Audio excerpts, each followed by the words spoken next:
Okay. Good morning, good afternoon, good evening, everyone. It's great to see you again. For me, it's 8 o'clock in the morning, so I'm a morning person. It's good to start the day together. So today I'm going to talk about gender, care, and macro in terms of growth and distribution, and do a close sort of development of some of the work that I've done in developing a macroeconomic model over some years and empirically estimating it. So I'm going to start by sharing my screen. And let's see. So in today's session, we're going to start with an opening exercise to sort of talk critically about models and what their role is and what the potential and limitations of models are.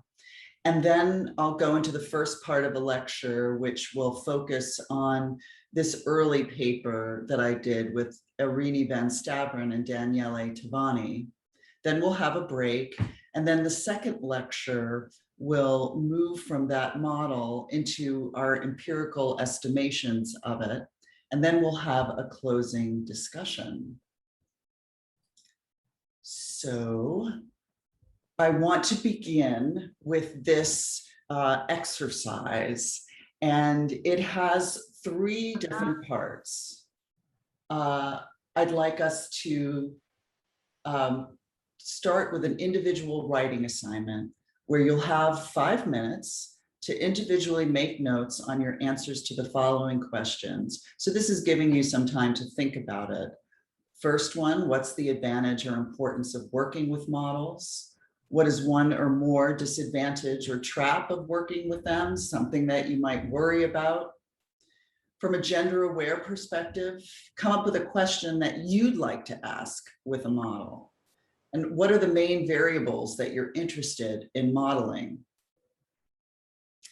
Now, if you could only choose 3 variables that are endogenous, meaning determined by the model to answer this question, what would they be? And based on your answer to question 4, what important elements are left over as exogenous or external to the model? So let's begin with 5 minutes, and I'll leave my screen up for you to think about those questions and make some notes on what your answer might be. So now I'm going to go back to sharing my screen and present to you one of my efforts to do a gender and macroeconomic model, and hoping you keep in mind this sort of critical discussion about the use and format of models. So this one draws from the assigned reading on embedding care and unpaid work in macroeconomic modeling, a structuralist approach. I did this about 10 years ago, actually building up from a model that I had included in my dissertation. So I was familiar with the sort of baseline model. And then the idea came about to incorporate care and social reproduction in this model. So in terms of the larger gender macro literature, this model is about how gender and care affect the structure and performance of the macroeconomy. And this is a point that I made yesterday. The definition of social reproduction in this model is that it's about the time and commodities. So commodities refer to goods and services that pass through the market. That it takes to maintain, invest in, and produce the labor force. As I noted yesterday, economic growth models hardly ever treat labor as produced or maintained. And in this model, we're incorporating both social reproduction, both in terms of long-term investment, but also in terms of the daily regeneration of labor. So then the key question that drives the model is how do care and social reproduction interact with gender inequality in the labor market to determine economic growth and development. And I wanted you to see the sort of arc of this larger project and how the model has evolved, starting with what we're going to be talking about today, which is the baseline theoretical macroeconomic model. Then after doing this model, I got a request from UN Women to write a paper that transferred the insights of the model into real world country cases.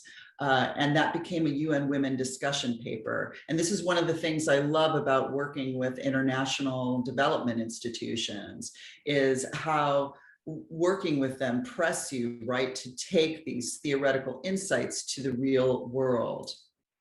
Then I worked with a couple of authors to empirically estimate the social reproduction regimes using principal component analysis. And then most recently, we've used these estimates in growth regressions. And so hopefully I'll get a chance to show you what it looks like in steps 3 and 4 as well as 1. So starting out with the theoretical model, I want to do some preliminary setting of the stage for those of you in particular who are not familiar with structuralist modeling.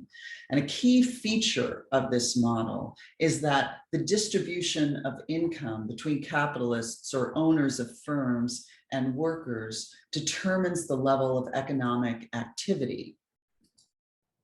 The economy is a short run model in the sense that there is deficient aggregate demand.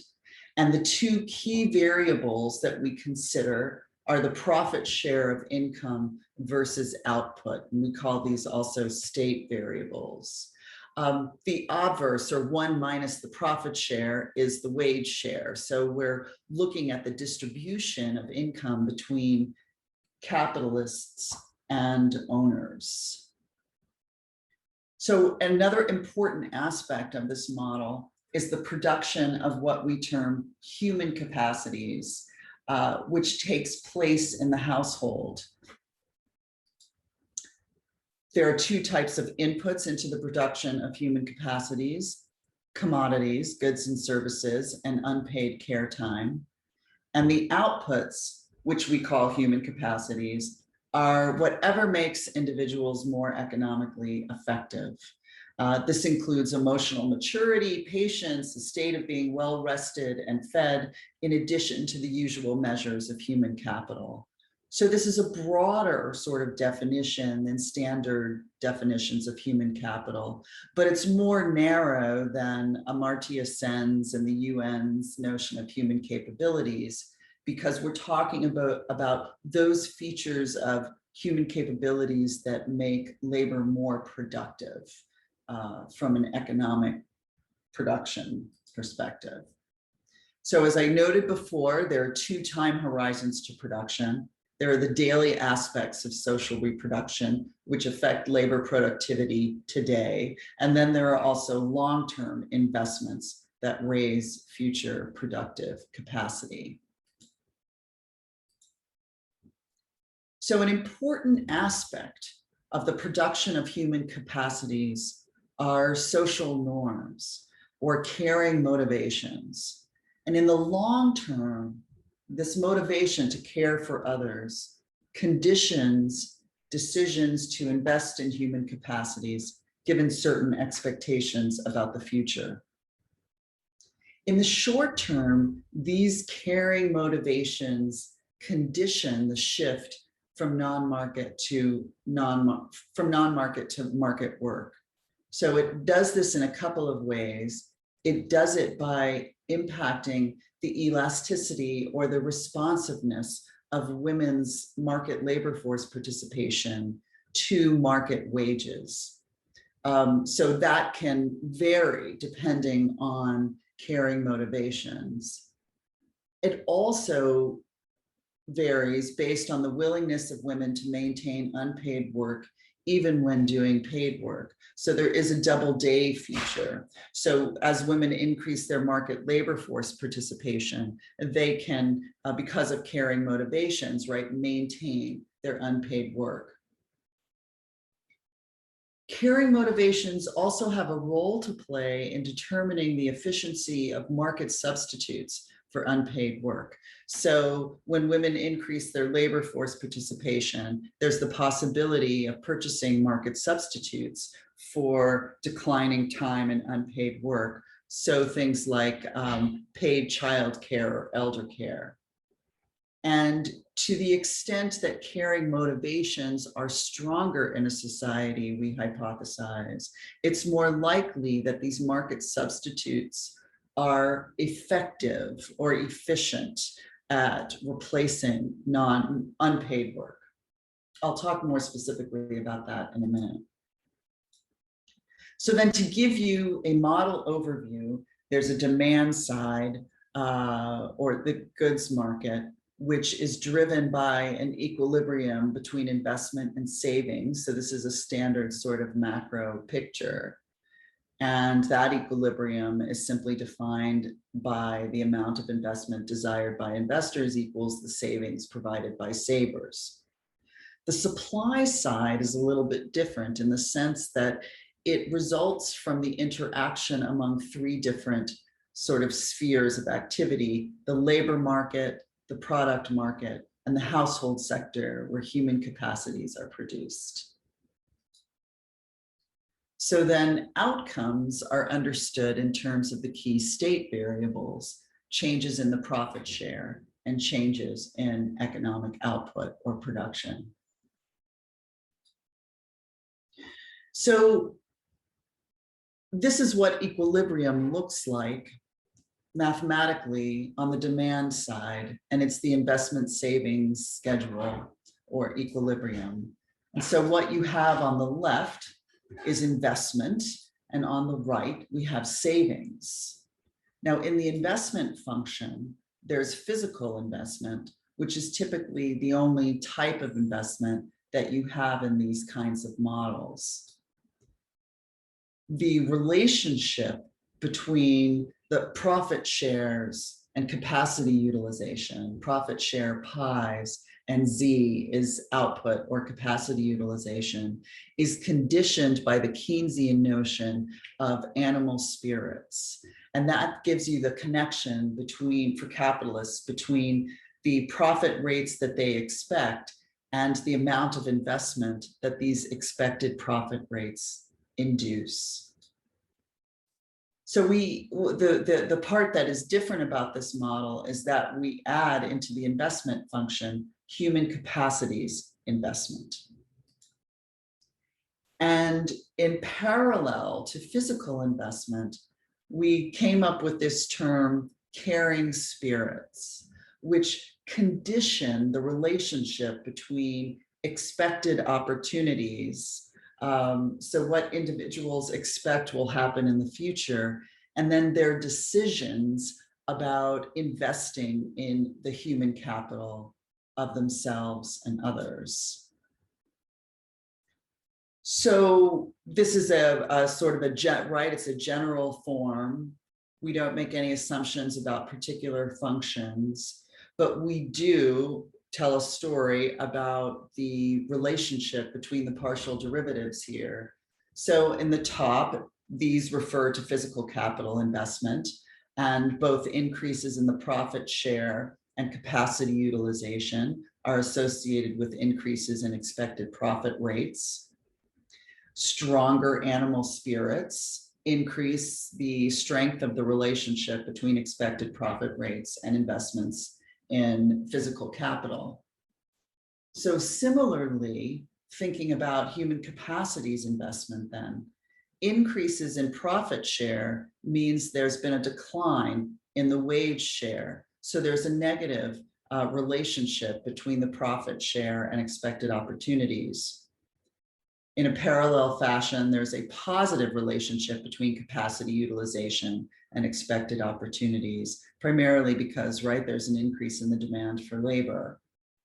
And like animal spirits, there's a positive relationship between the strength of caring spirits and expected have a positive impact on the association between expected opportunities and investments in human capacities. And this will become important later in terms of differentiating different types of stylized economies.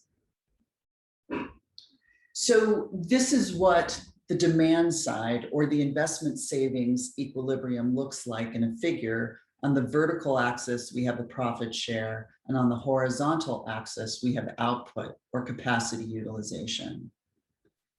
And so what we do to illustrate the sort of dynamics of this model in a way that's hopefully easy to understand is to differentiate between economies that are characterized by high or strong caring spirits versus those that are characterized by weaker or low caring spirits.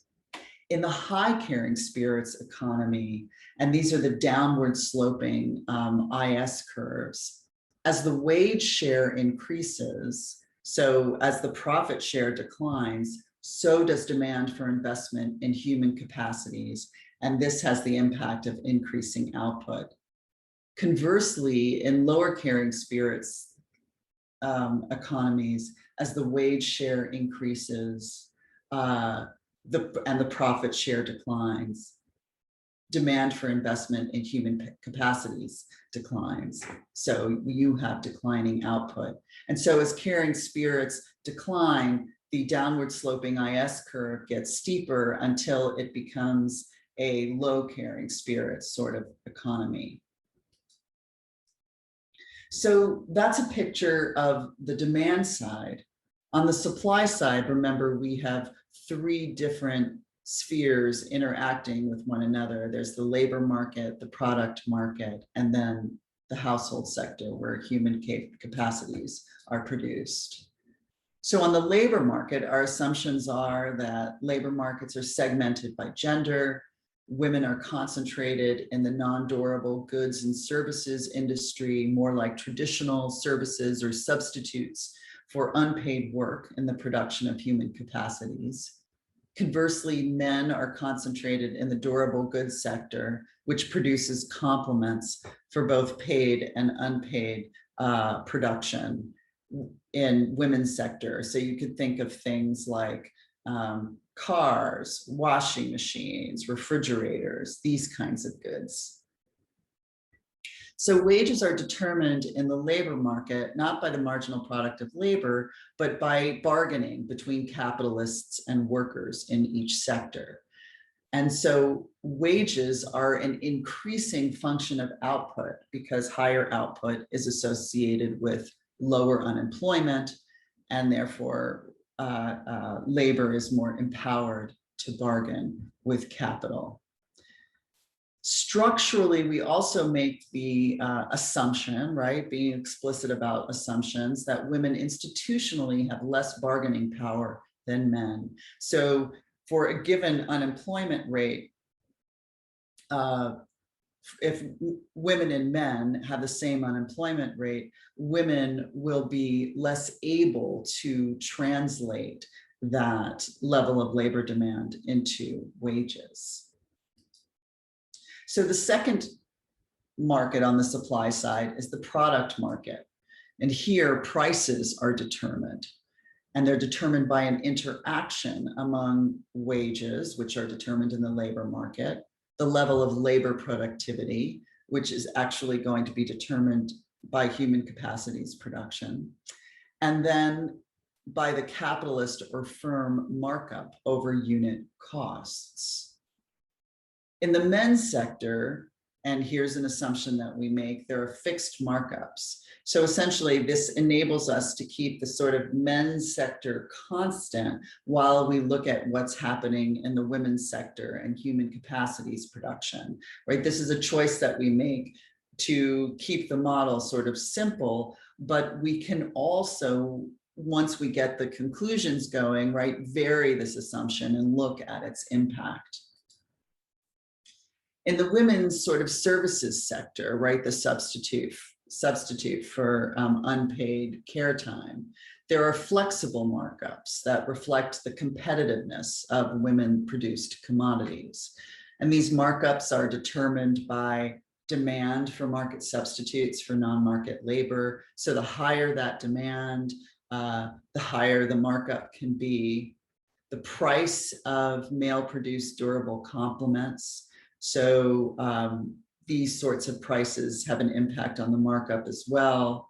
And then the power of capitalists vis-a-vis women workers in labor markets. So to what extent can different levels of capacity utilization be translated into wage increases by women? This has an impact on the extent to which capitalists can then mark up prices over unit costs.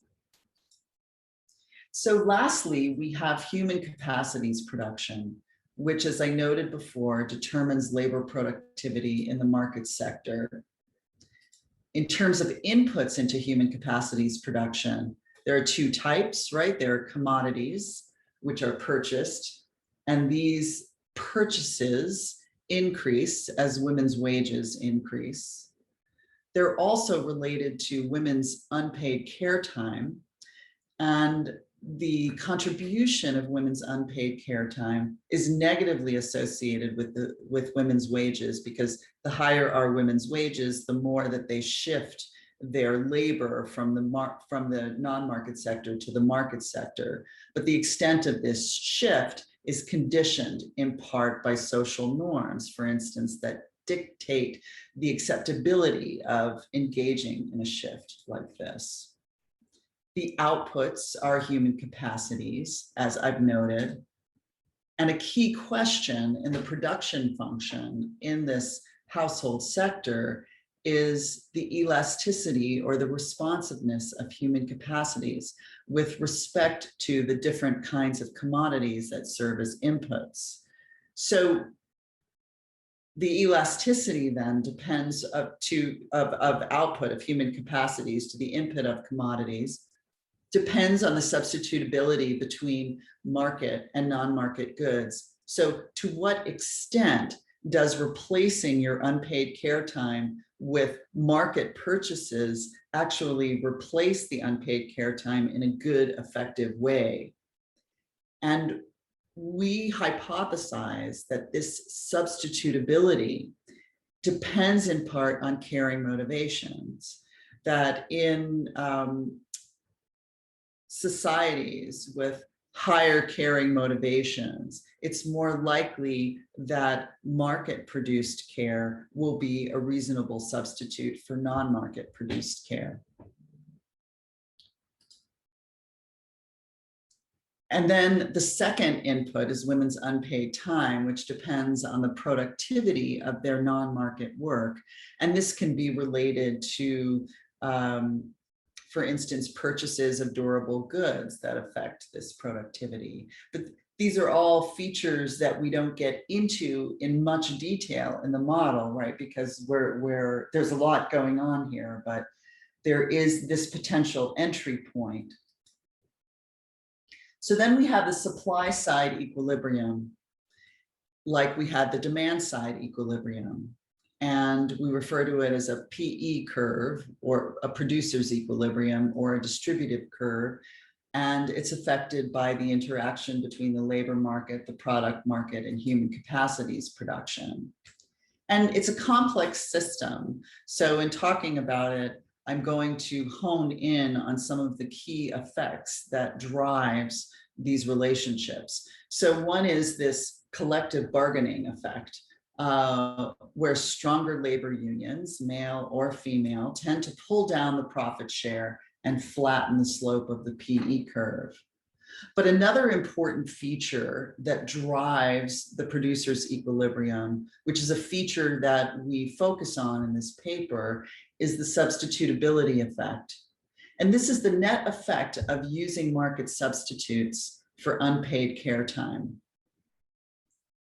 And there are two types of substitutability here.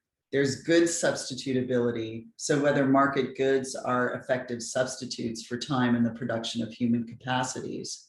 But there's also what we call time substitutability, which refers to the extent to which women and men actually use market goods and services as a way to compensate for decreases or to save money in the context of increases in their unpaid work time. So I'll get through the supply side dynamics and then we'll take our break.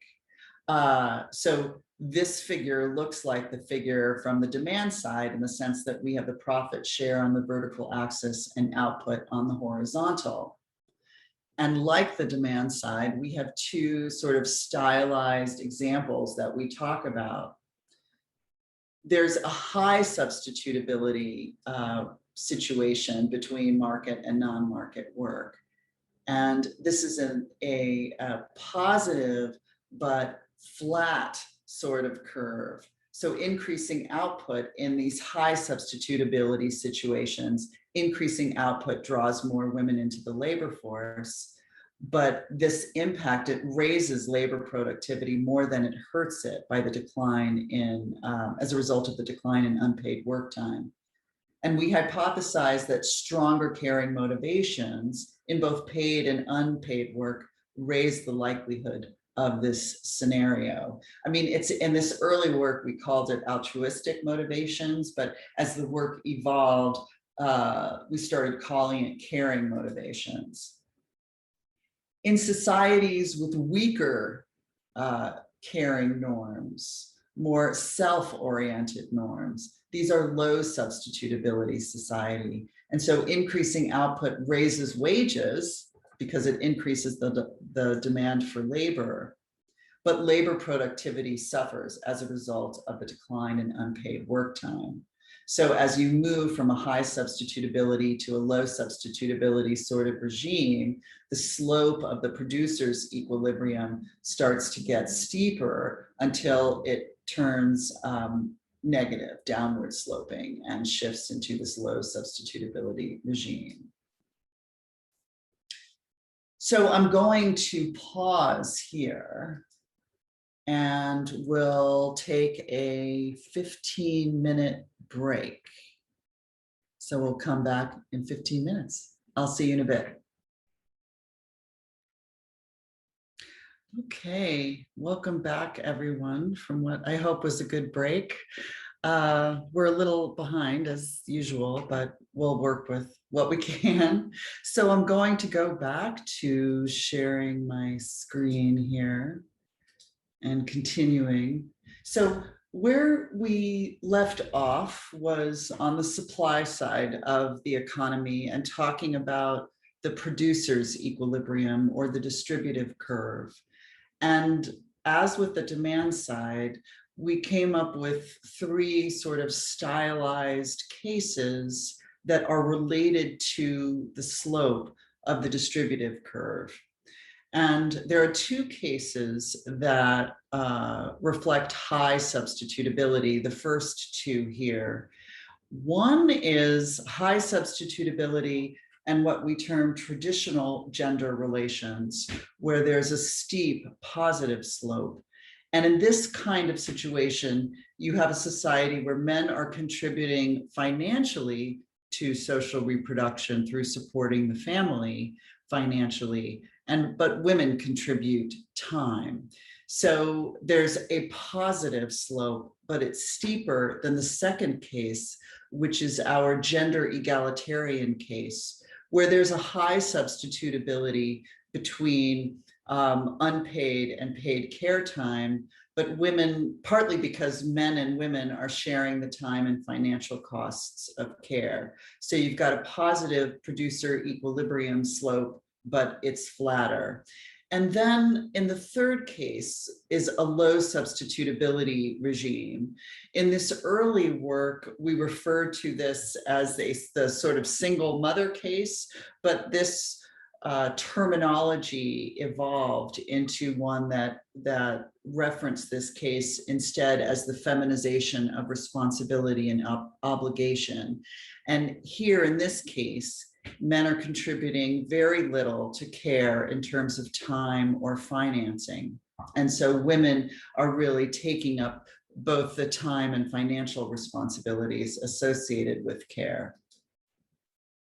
And so putting the two sides together, we illustrate the consequences of increasing women's wages. And here we have the two cases of, or we have a high care economy. So you have a downward sloping investment savings equilibrium, right? Where there's a negative relationship between the profit share and output. And then we have the two high substitutability regimes on the supply side, the really steep PE curve, which is the traditional gender relations where men take care of the finances and women take care of the time, and then a flatter PE curve, which is the gender egalitarian case where there's men and women share both finance and time. So when you increase women's wages in a high care economy, there's a shift out of the PE curve, and these shifts are the same magnitude, although they don't look that in the picture. It's a sort of visual trick. Higher wages for women raise the demand for market substitutes, right? Because they're shifting some of their time from the non-market to the market sector and demanding market substitutes as a result for care. Because of altruistic motivations or strong social norms of care in the market, that this substitution results in human capacities being maintained despite the decline in unpaid care time, because there's high substitutability between market and non-market care. Now, on the demand side of the economy, higher wages increase demand for investments in human capacities. And this impact outweighs the decline in physical investment that results when firm owners, right, face higher costs in the form of higher wages. So there's a move down the IS curve, or the goods market equilibrium. And so what we can see here by the relative movements is that the impact on capacity utilization or output, which is measured by Z, is higher in the gender egalitarian case than it is in the traditional case. And this is because in the traditional case, men are not pitching in as much for lower unpaid care time from women, and market goods are very expensive. Note, the stronger the caring spirits, right, the flatter the investment savings equilibrium or the investment savings curve, the greater the positive impact of higher female wages on output. Now we can contrast these two cases with a low care economy where the investment savings equilibrium is upward sloping. And so here, we posit that in this low care economy, right, it's low care both on the demand side and the supply side. So you've got an upward sloping IS curve paired with a downward sloping producers equilibrium or a low substitutability regime. So as in the prior case, increasing women's wages shifts down the PE curve, lowering the profit share, which also lowers capacity utilization. Now on the supply side, higher female wages raise demand for non-market substitutes. But because of sort of selfish motivations in the market or a low caring regime, human capacities decline with the decline in unpaid work time because these market substitutes are not good substitutes for unpaid care time. And so because of low caring spirits in the economy, right, the downward sloping IS curve, or I'm sorry, the upward sloping IS curve, increased investment demand in human capacities from higher wages is outweighed by the negative impact of higher wages on physical investment demand. So that's reflected by this move down the IS curve and the shift from Z star to Z1. So the result is lower profit shares and lower output. The weaker the caring spirits, the flatter the downward sloping, the flatter the upward sloping IS curve, sorry, the larger this negative effect. So to review the broad conclusions from this model, increases in women's wages as an effort to promote more gender equality in the labor market contribute to output growth in a high care economy, but not in a low care one. The more gender egalitarian the care relations, the more gender egalitarian the distribution of the time and financial costs of care between women and men, the larger the efficiency gains of gender equality in the labor market. And this was when we were supposed to have our class break, but we didn't get to it. So I'm going to blow through that. And I'm going to talk about then the next iteration of this model, which was one that draws from the mathematical specifications that we developed in the Feminist Economics article and built on that, drew out of it its main conceptual features as a sort of stepping stone to then moving into empirical estimation. And so, again, to remind you, the key question that is driving this inquiry is how do care and social reproduction interact with gender inequality in the labor market to determine economic growth and development. Right, so I've talked about the theoretical macro model part of it. And now I'm going to talk about the move into empirically estimating the model. So when I give talks on the conceptual model, I start out right with these preliminaries, which reviews the concept of social reproduction and the production of human capacities that I talked about when presenting the theoretical model. And again, note that there are two very distinct time horizons to social reproduction. There are the daily aspects of social reproduction that raise current productivity. And then there are also these long-term investments that raise future productive capacity. So here we have the demand side, right, which we talked about as the investment savings equilibrium. And so here I'm pulling out the key conceptual features that are really driving the model and its conclusions.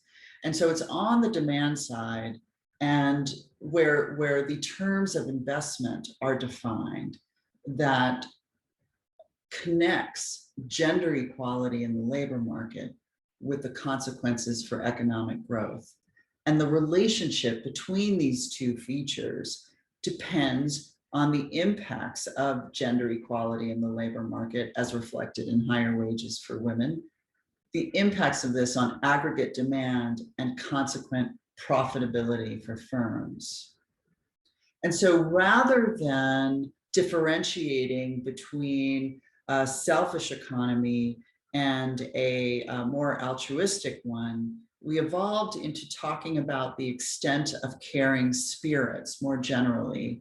And this refers to the tendency, whether determined by social norms, individual motivation, or public preferences, as reflected, for instance, in the structure of the social welfare state, to provide care or support for care for oneself and others in ways that add to current aggregate demand and future productivity. And so, as before, we have two stylized types of economies, but instead of low and high caring spirits, we have evolved to talking about care-led economies and inequality-led economies. And for those of you who are familiar with these kinds of structuralist Kaleckian models, this parallels wage-led versus profit-led types of economies on the demand side, but it's different in the sense that the key feature which differentiates these two sides is the relationship between gender equality in the labor market and growth, and how this is reflected in the sort of incentives for social reproduction. So in care-led economies, there's a positive relationship between gender equality in the labor market and growth. And in inequality-led economies, there's a negative relationship. And we can talk about a set of characteristics that are actually derived from the theoretical model and come into play in particular ways. But we can talk about them conceptually, which will help us in the empirical specification to come. So the most important feature that we talk about in this work is caring spirits, right? And differentiating between economies that are care-led with strong caring spirits and economies that are inequality-led with weaker caring spirits. But there are also important entry points for both production orientation. So we find that economies where production is more domestically oriented are also more likely to be care-led. Economies that are more globally oriented are more likely to be inequality-led. And then we also discuss a number of macro policy stances that are associated with care-led versus inequality-led. And this work has focused primarily on questions of development. So we talk about macro policies in that context. And care-led economies also tend to be those that are characterized by more developmental, employment-oriented types of macro policies, as opposed to macro policies that are geared to just managing openness. So inflation targeting, for instance, might be an example there. And so depending on what features you want to talk about or emphasize, you can use any one of these characteristics as an entry point into the model and as a place to determine particular variables that you want to further pursue. Now, what we were interested in doing in particular was looking at caring spirits on the demand side and differentiating, right, between care-led and inequality-led. But we were immediately confronted by the problem of data. How do you possibly, how can you come up with sort of time series, especially types of data that is widely available for developing countries that will enable you to reflect whether an economy might be care-led versus inequality-led. And in particular, what we decided to do was to construct a principal component and coalesce a number of measures that reflected these key characteristics on both the demand and supply sides of the model. So in terms of the demand side, in order to measure caring spirits, we used the change in education relative to the change in income and the change in health relative to the change in income. And the hypothesis there was that in economies characterized by stronger caring spirits, a particular level of income would yield greater gains in education and health than economies that were characterized by weaker caring spirits. And of course, there are important differences here between wealthier countries and developing countries, and we control for that or allow for that in the principal component analysis. There's less to achieve in terms of changes in education and health relative to income for developed countries than developing countries, but we take care of that. So then, in terms of production orientation, we use manufacturing exports as a share of GDP, right, to reflect that the price elasticity of production. And also we included inward foreign direct investment as a share of overall investment to reflect the sort of international mobility of capital. In terms of macro policy stances, we chose two: public investment as a share of GDP, which we hypothesize reflects the degree of intervention or active management of the economy by the government. And then we also used weighted average tariff rates, which is a proxy for essentially the extent of trade liberalization.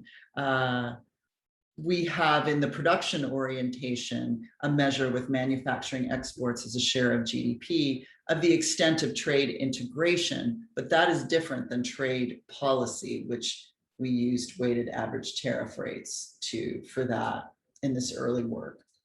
So like the demand side, we also come up with a stylized sort of conceptual map of the supply side. And here we focus on the distribution of social reproduction in particular, right? There are also dynamics that are happening in product markets and in labor markets. But for the purposes of this empirical analysis, we're particularly interested in the distribution of social reproduction. So we differentiate between two different stylized types of economies. One is a more high road, gender egalitarian economy, and the other one is a more low road economy with a feminization of responsibility and obligation. And so here we're looking at the distribution of both the time and financial costs of social reproduction. In high road economies, they're equitably distributed among women, men, and now we're also including a discussion of the state. In low road economies, women shoulder a disproportionate share of the costs. So then getting back into what the supply side is determining, what we look at is the consequences. You increase wages for women and women's labor force participation increases as a result. So what impact does that have on human capacities production on the supply side? In high road economies, the relationship between increased female labor force participation in human capacities production is positive. In low road economies, it's negative. And you can maybe understand why by looking at the key characteristics that we identify as differentiating these two types of economies.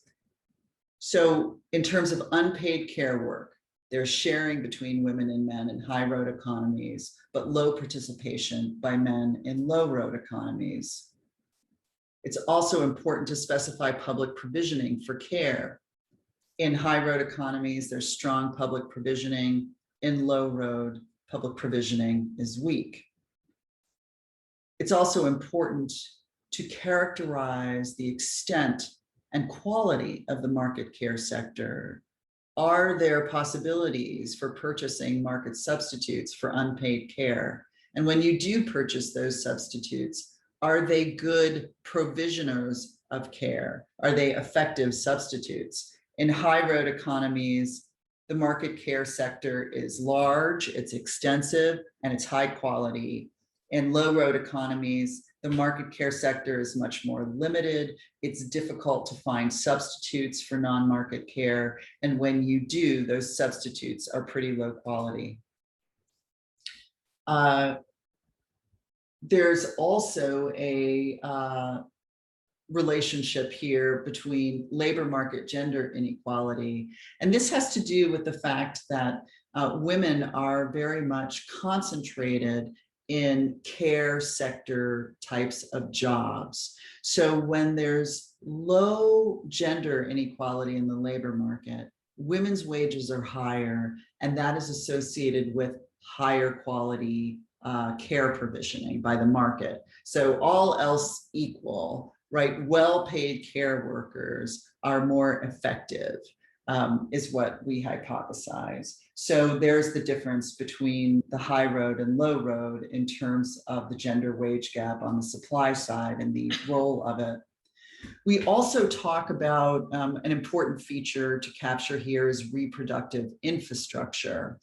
So what kinds of, and here we're talking in particular about physical infrastructure, such as access to potable water or energy and other types of fuel, transportation. These kinds of publicly provided infrastructure features support the provisioning of care work. So in high road economies, reproductive infrastructures are extensive.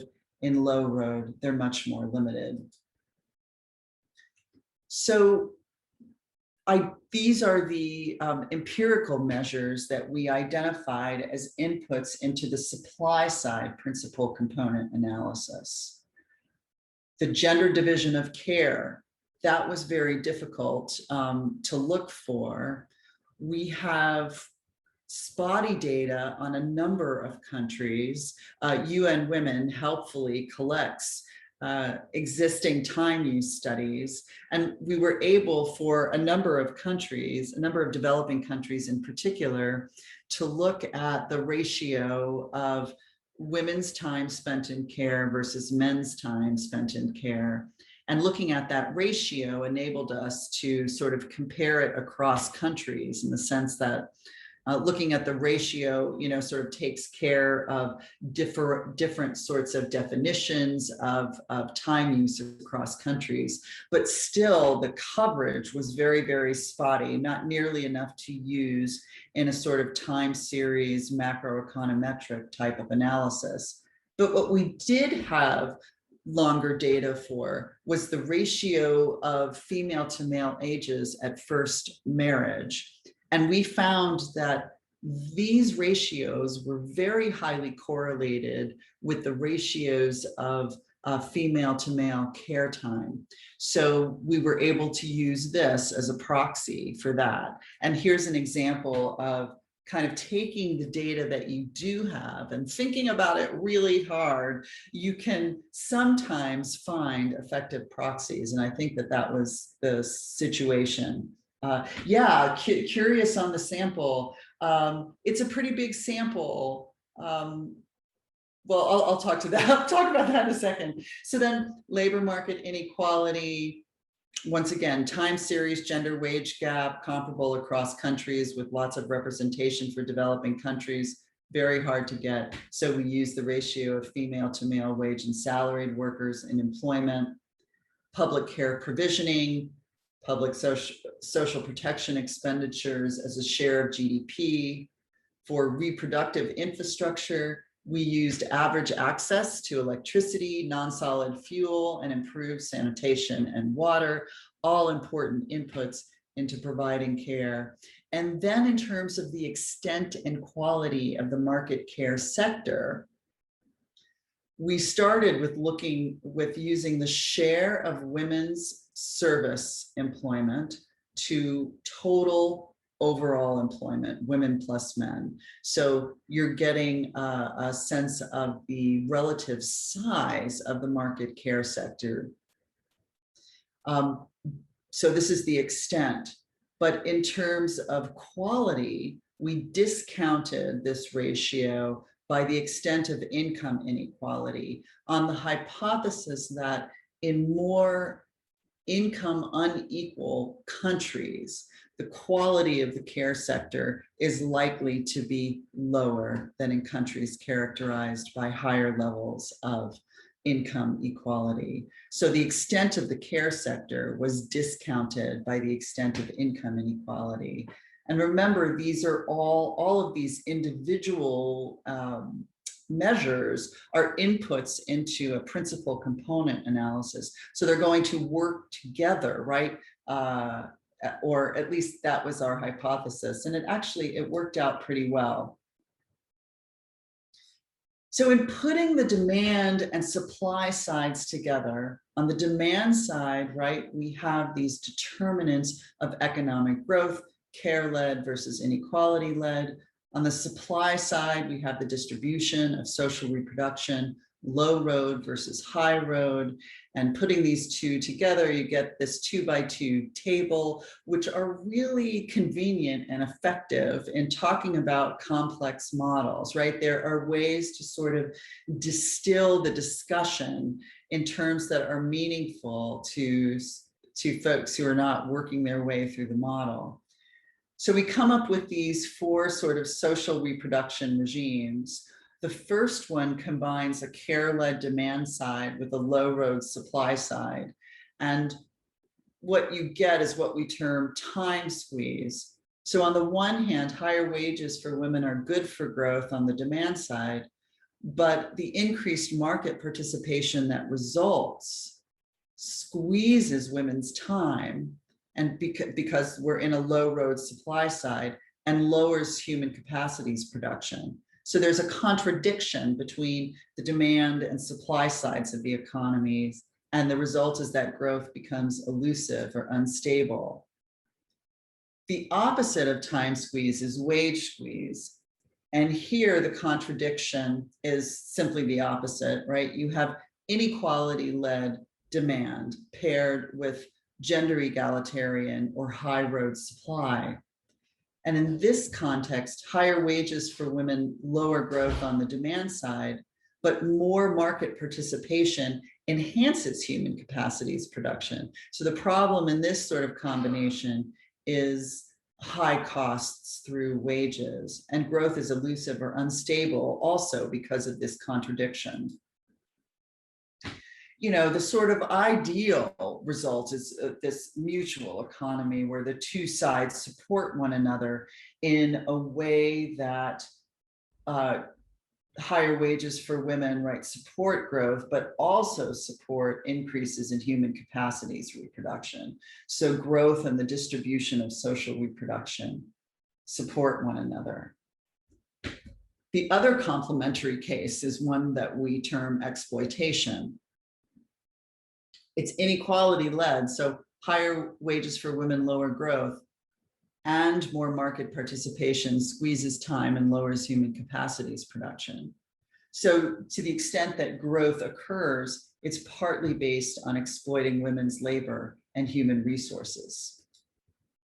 So getting back to the empirical estimation or the social reproduction regimes, these are estimates. We broke the time periods up into 3 time periods, and this is for the last time period for developed countries. And here you have principal components that have been estimated both on the demand side with the variables that I discussed, and also on the supply side. And we have these 4 quadrants, right, which capture the array of developed countries, with mutual that combines high road and care led, time squeeze, which combines care led with low road, exploitation, low road and inequality led, and wage squeeze, which combines high road and inequality led. And here's the distribution of the resulting estimates for developed countries. And you know, this is a really interesting exercise because it enables you to look at and see if the estimate ends up where you think it might be. Of course, my first consideration here was looking at the United States, but which is in the time squeeze quadrant. But also some of the countries in the mutual quadrant are what you would think, the sort of Nordic countries with strong social welfare states.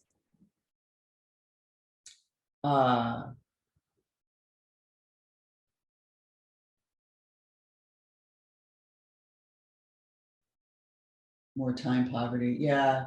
Yeah. Interesting, Erica. Interesting comment. It is. I told you we also did this for developing countries. There are too many dots here to talk about specific ones. But you can see that they're arrayed throughout the quadrants, though concentrated in time squeeze and wage squeeze. And I think the Cambridge Journal of Economics publication has the list of all the countries that we estimated, and then what type of social reproduction regime they ended up in for the last time period. Latin American countries, many of them are in wage squeeze, which is associated with right, very much driven by their sort of global orientation. But then there are also some in time squeeze because there's some that are care-led. But I do have a figure maybe in the break which summarizes the distribution by region of different countries across these regimes. I think Latin America is distributed between the time and the wage squeeze. This gives you the average time paths of social reproduction regimes between 1990 and 2015. So this is the global average. And at the global level, countries are getting more gender egalitarian on the supply side, but they're also becoming more inequality led on the demand side. So shifting from a sort of time squeeze regime towards a wage squeeze regime. And one of the things that's interesting, I think, about this analysis also is that it suggests, sort of entry points for policy, but it also is about arguing the importance of incorporating systems of social reproduction and gender into analyses of economic growth and structural transformation. And so this is one of the last things that we did, which was looking at growth regressions and putting these PCA estimates into standard growth regression analysis to see if we could sort of better understand the impact, but also be able to talk about it in terms of the empirical magnitude or econometric significance of these estimates. And so we put them into a standard growth framework, pooled OLS for 122 countries in 3 time periods. All regressions included real per capita GDP and the stock of human capital at the beginning of the period, average investment, and an index measuring the rule of law, as well as regional and time fixed effects. So a standard kind of thing. So we started with putting in the demand scores and the supply scores from the PCA. And one of the things that we found was the supply score was very robust and was positive associated with growth. The demand score was much weaker. I mean, it was a much weaker PCA in terms of its statistical performance. I think it's challenging to capture this caring spirit story, but it was consistently negatively associated with growth, meaning that on the demand score, care-led economies were more positive. The PCA was increased, and inequality-led it decreased.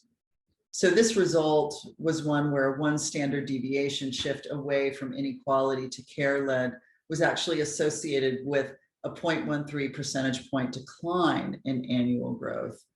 A shift from the strongest care-led score to the strongest inequality-led score is associated with a 1% increase in growth.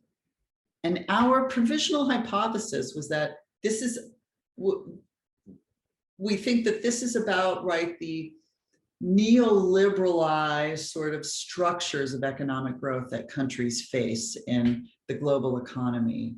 That for countries that choose to make investments in care, that there is a possible trade-off because of these sort of competitive market structures that they face.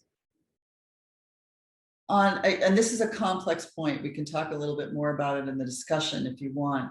But on the supply side, again, the supply side was strong and positive, meaning more gender egalitarian supply sides were associated with higher rates of economic growth.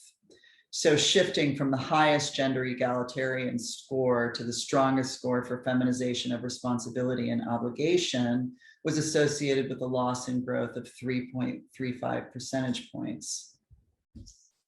So one of the issues for those of you who have done principal component analyses, you know that PCAs, the numbers that you produce, don't actually mean anything, right? They're just a statistical combination of these other measures. And so we were a lot more confident in our estimates. I showed you those figures with the axes that differentiated the 4 different quadrants. And we were a lot more confident in our estimates for countries that were far away from the axes than we were for countries that were very close or even on the axis. So what we decided to do to reflect this confidence was to weight social reproduction regimes. And the weight is the absolute value of the supply score by the demand score, right? So the larger the principal component, either negative or positive, the higher the weight. And this is coming through on either the supply or the demand side. And then we multiplied this weight by dummies that indicated exploitation, mutual time squeeze, and wage squeeze. So essentially the social reproduction regime is then weighted by how much confidence we have in the estimate. And here the results, I think, make a lot more sense. Exploitation and time squeeze are negatively associated with economic growth, whereas the mutual was positively associated with economic growth. To reflect the points I made about the contradictions between the demand and supply sides of the economy, we also looked at growth volatility. And here, wage squeeze regimes came strongly through as being associated with much higher volatility. So in doing these growth regressions, we found that the way social reproduction regimes behaved in line with our hypotheses like 10 years ago with the original model, but it's evolved over time. So first I want to go back and I want to pause here if you have any, I've been talking for a really long time. If you have any specific questions about the model or clarifications that you'd like to ask.